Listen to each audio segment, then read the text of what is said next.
Hi everyone, இன்னைக்கு நம்ம பார்க்க போற வீடியோ என்னன்னா college review Rajalakshmi institute of technology. நீங்க நிறைய பேர் கேட்டனால தான் RIT கவுன்சிலிங் கோட் 1432.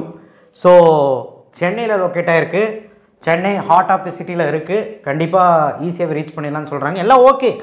மாணவர்கள் இந்த கல்லூரியை பற்றி என்ன சொல்கிறாங்க அண்ட் ஸ்டூடெண்ட்ஸ் கிட்ட நம்ம கேட்டது என்ன உண்மை என்ன பொய் எல்லாமே நம்ம சொல்லிடுவோம், என்ன நெகட்டிவிட்டி பாசிட்டிவிட்டின்லாம். அண்ட் இந்த கல்லூரியில் போகிறதுக்கு இந்த வருஷம் என்ன கட் ஆஃப் இருந்தால் போகலாம், ரேங்க் லிஸ்ட் வேறு வந்துருச்சு, கட் ஆஃப் இன்க்ரீஸ் ஆகிருக்கு. அப்படி பார்க்கும்போது என்ன கட் ஆஃப்க்கு போக முடியும்னு கட் ஆஃப் ஈஸி சொல்கிறேன். ஸோ நம்ம சேனலுக்கு முதல் முறையாக இருந்தால் சப்ஸ்கிரைப் பண்ணலாம் பண்ணுங்கள். அண்ட் கீழே அந்த பெல் ஐக்கானை கிளிக் பண்ண லைக் பண்ணுங்கள், நிறைய பேருக்கு போய் சேரும். ஏன்னா இதெல்லாம் முக்கியமான கல்லூரி. ஃபஸ்ட் ரவுண்ட்லேயே வந்து 65% சீட்டு வந்து முடியக்கூடிய ஒரு கல்லூரினா இதுதான் பார்த்துக்கோங்களேன். REC ராஜலட்சுமி இன்ஜினியரிங் காலேஜோட இதுதான் மேனேஜ்மெண்ட் தான். பட் REC விட RITயில் சீக்கிரமாக ஃபில் ஆச்சு அப்படிங்கிற மாதிரி ஒரு இது ஃபஸ்ட் ரவுண்டில். ஸோ போன வருஷம் அப்படி ஒரு டேட்டா வந்துச்சு. சரி ஓகே, மாணவர்கள் இப்போ என்ன சொல்கிறாங்க கேட்கலாம். இந்த கல்லூரியை பொறுத்த வரைக்கும் மிகப்பெரிய ஒரு கல்லூரியாக பார்க்கப்படுது, Tier 1 கல்லூரியாக பார்க்கப்படுகிறது. கட் ஆஃபே வந்து பார்த்திங்கன்னா 180க்கு மேலே இருந்தால் இந்த கல்லூரியில் கிடைக்கும். நான் ஒரு சிறப்பு அம்சமாக பார்த்தது வந்து 190க்கு மேலே இருந்தால் ஃபுல் ஃப்ரீ அப்படின்னு ஒரு மெரிட் மேனேஜ்மெண்ட் கொண்டு வந்திருந்தாங்க. அது இப்போ இருக்கான்னு கேட்டிங்கன்னா CSE ஓரியன்ட் கோர்சஸ் எல்லாம் முடிஞ்சுன்னு சொல்கிறாங்க. தெரியல, நீங்கள் ஃபோன் பண்ணி கூட விசாரிச்சுக்கலாம். பட் கவுன்சிலிங் மூலிமா போகிறதுக்கு 180க்கு மேலே இருந்தால் தான், டீசன்ட் ஸ்கோர் இருந்தால் தான் நீங்கள் போக முடியும். அண்ட் SC/ST வேணால் கம்மி கட் ஆஃப் ஒரு 160 170 அந்த ரேஞ்சில் இருந்தால் போகலாம். சரி ஓகே, நான் கட் ஆஃப் தான் சொல்ல போகிறேன். இப்போ மாணவர்கள்ட்ட கேட்கும்போது என்ன சொல்கிறாங்கன்னா, காலேஜ் வைஸ் ஓகே, காலேஜில் வந்து ஃபன்னாக தான் இருக்கும், ரிலாக்ஸேஷனு, ஃபேக்கல்ட்டி வந்து ஹைலி எக்ஸ்பீரியன்ஸ்டு இருந்தாலும் சில ஃபேக்கல்ட்டிஸ் வந்து பார்த்திங்கன்னா ஃப்ரெண்ட்லியாக இருக்காங்க, சில ஃபேக்கல்ட்டிஸ் வந்து அந்த மாதிரி இல்லைங்கிறாங்க. பட் இருந்தாலும் வந்து என்வரான்மெண்ட்டு அந்த காலேஜோட கேம்பஸ் லைஃப்லாம் வைப்ரண்ட்டாக இருக்கும், அதாவது சூப்பராக இருக்கும்னு சொல்கிறாங்க. இது ரொம்ப முக்கியமான விஷயமா இருந்தது. அண்ட் பிளேஸ்மெண்ட்டுன்னு பார்க்கும்போது 95%க்கு மேலே தான் பிளேஸ்மெண்ட் கொடுக்குறாங்க அப்படிங்கிறது which is good number. And NIRF ranking ரீசெண்டாக இடம் பிடிச்சிருந்தாங்க. அண்ட் ஆல்சோ மாணவர்கள்ட்ட கேட்கும்போது ஹாஸ்டல் ஃபுட்டு, ஹாஸ்டல் ஸ்பேசியஸாக இருக்குமா, ஃபீஸ் எல்லாம் எப்படி இருக்குது, அஃபோர்டபுளாக இருக்கா அப்படின்னு கேட்டதுக்கு எல்லாம் ஓகே தான், ஹாஸ்டல் வந்து ஸ்பேசியஸாக தான் இருக்குது, எல்லாம் இருக்குது, ஃபீஸ் கொஞ்சம் ஜாஸ்திங்கிற மாதிரி சொன்ன மாதிரி இருந்தது. பட் இருந்தாலும் அந்த மெரிட் மேனேஜ்மெண்ட் அப்படிங்கிறது கொஞ்சம் நல்லாவே வரவேற்றாங்க எல்லாருமே. அண்ட் ஆல்சோ வந்து மாணவர்கள்ட்ட கேட்கும்போது இன்டர்ன்ஷிப்ஸ் வந்து ஃபஸ்ட்டு செகண்ட் இயர்லேருந்தே வருது அப்படிங்கிற, பிளேஸ்மெண்ட் ட்ரைனிங் வந்து ரொம்ப முக்கியத்துவம் கொடுத்து செகண்ட் இயர்லேருந்தே பண்ணுறாங்க அப்படின்னு சொல்கிறாங்க.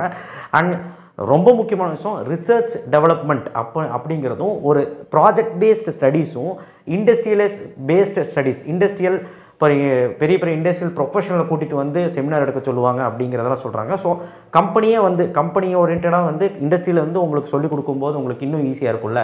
ஸோ சிலபஸ் வைஸ் பார்க்கும்போது அந்த மாதிரி தான் செட் பண்ணியிருக்காங்க அப்படின்னு சொல்கிறாங்க. அண்ட் ஆல்சோ ஓப்பனாக சொல்ல போனால் இந்த கல்லூரி வந்து பரவாயில்ல, நல்லா இருக்குது, எடுத்துக்கலாம், ஒன்றும் பிரச்சனை இல்லை. நெகட்டிவிட்டி என்ன சொல்கிறாங்க அப்படின்னா, ஃபுட்டு வந்து வெஜிடேரியன் தான் போடுறாங்க, முட்டை மட்டும்தான் போடுறாங்க, அண்டு ஹெல்த்தியான ஃபுட்டு தான் போடுறாங்க, ஆர்கானிக்காக தான் இருக்குது. பட் ஆனால் வந்து நான்வெஜ் அவ்வளோ கான்சன்ட்ரேட் பண்ண மாட்டாங்க அப்படிங்கிறாங்க. காலேஜ் வந்து பார்த்திங்கன்னா லீவே இருக்காது அதிகமாக அப்படிங்கிறாங்க, சாட்டர்டே கூட வச்சுருவாங்கன்னு சொல்கிறாங்க, லீவ் கம்மியாக தான் இருக்குன்னு சொல்கிறாங்க. அண்ட் ஆல்சோ வந்து பார்த்திங்கன்னா இங்கே பெரிய ஒரு காலேஜாக மாறிட்டு இருக்குல்ல, இன்ஃப்ராஸ்ட்ரக்சர் வந்து மாற்றிக்கிட்டே இருக்காங்க. அப்போ அந்த மாற்ற கட்டடங்கள்லாம் கட்டிகிட்டு இருக்காங்க. ஸோ அது கொஞ்சம் கன்ஜஸ்டடாக இருக்குது அப்படின்னு சின்ன சின்ன விஷயங்கள் சொன்னாங்க. ஸோ மித்தபடி பார்க்கும்போது ஆல்ரைட் குட், இன்டேக்கும் ஜாஸ்தி இதில். ஸோ கண்டிப்பாக RITயில் வந்து ஃபஸ்ட்டு ரவுண்ட்லேயே வந்து நம்ம எடுத்துக்கலாம் அப்படிங்கிறதும் சொல்கிறாங்க. Placements wise good. அண்ட் நம்ம எஜுகேஷன் வைஸும் அவங்க அகாடமிலையும் கரெக்டாக அவங்க இது பண்ணுறாங்க. ஏன்னா பாஸ் பர்சன்டேஜ் வந்து பார்த்திங்கன்னா 88% மேலே வச்சுருக்காங்க. ஸோ ஏதோ நான் எல்லாமே சொல்லிட்டேன்னு நினைக்கிறேன். ஸோ இப்போ வந்து பார்த்திங்கன்னா இந்த கல்லூரி அட்டானமஸ் கல்லூரிங்க ஸ்டார்டட் வந்து 2008, ஷார்ட் பீரியட்லேயே வந்து இவங்க வந்து வளர்ந்துட்டு வராங்கன்னு தான் சொல்லணும். NIRF ரேங்கிங்கில் 151 200 பேண்ட் வரைக்கும் இருக்காங்க. NAC A++ MBA கோர்ஸும் வச்சுருக்காங்க, 9 கோர்ஸ் வச்சுருக்காங்க, 250+ கம்பெனிஸ் அப்படிங்கும்போது ஒரு 100+ கம்பெனிஸ் MNC அந்த மாதிரிலாம் வராங்க. மித்தியெல்லாம் BPO KPO எல்லாமே வராங்க. பிளேஸ்மெண்ட் வந்து 99.2% விச் இஸ் வெப்சைட்லேருந்து எடுத்துருக்காங்க. மாணவர்கள் கேட்கும்போது 90% 95% நல்லா தான் இருக்குது அப்படிங்கிறாங்க. அண்ட் 1,50,000 காலேஜ் ஃபீஸு சராசரியாக கவர்மெண்ட் கோட்டா வழியாக வந்தால் 85,000 ஹாஸ்டல் பர் இயர்னு சொல்கிறாங்க. ஹையஸ்ட் சேலரி பேக்கேஜ் வந்து 44 lakhs per annum வாங்கன்னு சொல்கிறாங்க. ஆவரேஜாக வந்து பார்த்திங்கன்னா இந்த கல்லூரியில் ஒரு 8 lakhs to 10 lakhs per annum வந்து வாங்கலாம் அப்படின்னு சொல்கிறாங்க. ஸோ அந்த மாதிரி கம்பெனிஸ் எல்லாம் வருது, எல்லா MNC கம்பெனியும் வராங்க இங்கே, ஓகேவா. ஸோ டிரான்ஸ்போர்ட் ஃபீ நமக்கு தெரியல, நீங்கள் ஃபோன் பண்ணிக்கிட்டு மினிமம் எனக்கு தெரிஞ்சு ஒரு 30,000 to 35,000க்கு மேலே தான் இருக்கும். சரிங்களா. சரி, கட் ஆஃப் வைஸ் பார்க்கும்போது ட்ரிபிளி இல்லை, வீல்லைசட் டிசைன் அண்ட் டெக்னாலஜி ECE கோர்ஸோடது.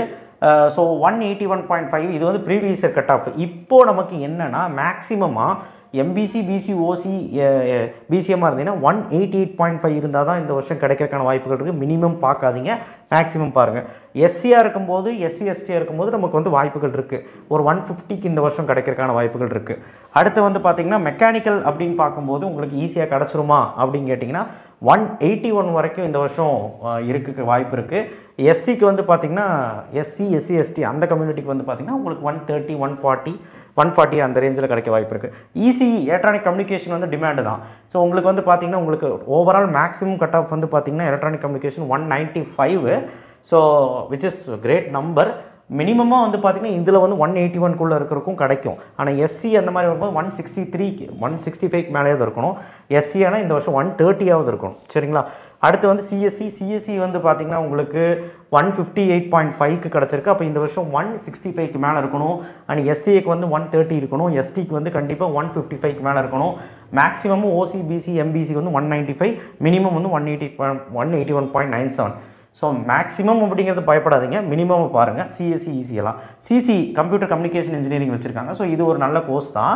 இது சில கல்லூரியில் மட்டும்தான் இருக்குது. அதிக கட்டாக 188, மேக்ஸிமம் மினிமம் வந்து 178.59. ஸோ 153 160 இந்த வருஷம் எடுத்திங்கன்னா எஸ்சி கிடைக்கும்.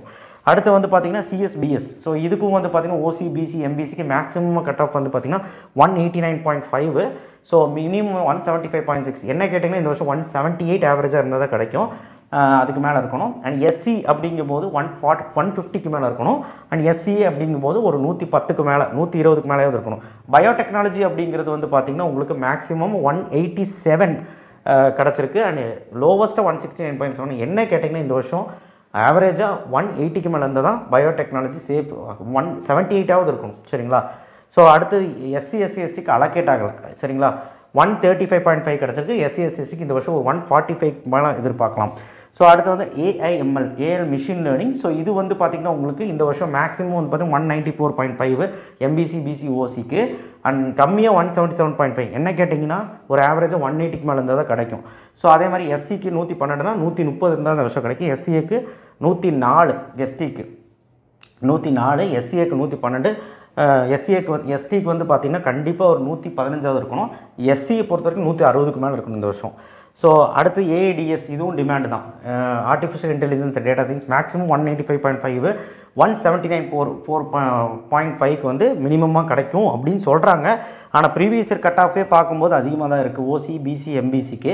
எனக்கு தெரிஞ்சு இந்த வருஷம் கண்டிப்பாக 185ஆவது இருந்தால் தான் கிடைக்கும்.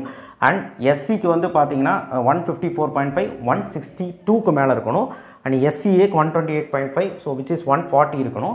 எஸ்டிக்கு வந்து 105.5, இந்த வருஷம் 115க்கு மேலே இருக்கணும். ஸோ ஏன்னா கட் ஆஃப் அந்த அளவுக்கு இன்க்ரீஸ் ஆகிருக்கு. ஸோ அதனால தான் அந்த மாதிரி நம்பர்ஸ் சொல்ல வேண்டியதாக போச்சு. ப்ரீவியஸ் இயர் கட் ஆஃப் பார்க்காதீங்க. ஏன் நான் சொல்கிறேன்னா வரலாறு காணாத ஒரு இன்க்ரீஸு. அதை பார்த்து பயப்பட வேண்டாம்.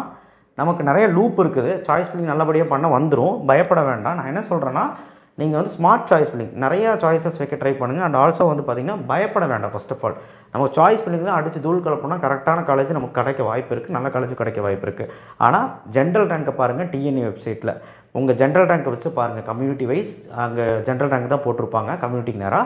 அந்த ஜென்ரல் ரேங்க் வச்சு பாருங்கள். Okay, thank you. இந்த கல்லூரி பற்றி மொத்தத்துலேயே நான் சொல்லிட்டேன். ஸோ கண்டிப்பாக இந்த கல்லூரி போய் எடுத்து நீங்கள் படிக்கலாம். ரொம்ப குறை சொல்கிறதுக்கெலாம் ஒன்றும் இல்லை, படிக்கலாம். சரிங்களா? ஆனால் ஓவர் ஹைப் கிடையாது. என்னென்னா ஆர்ஐடி ஐயோ ஃபஸ்ட்டு டயரில் தான் ஃபில் ஆகும், டயர் 1 காலேஜ் தான்.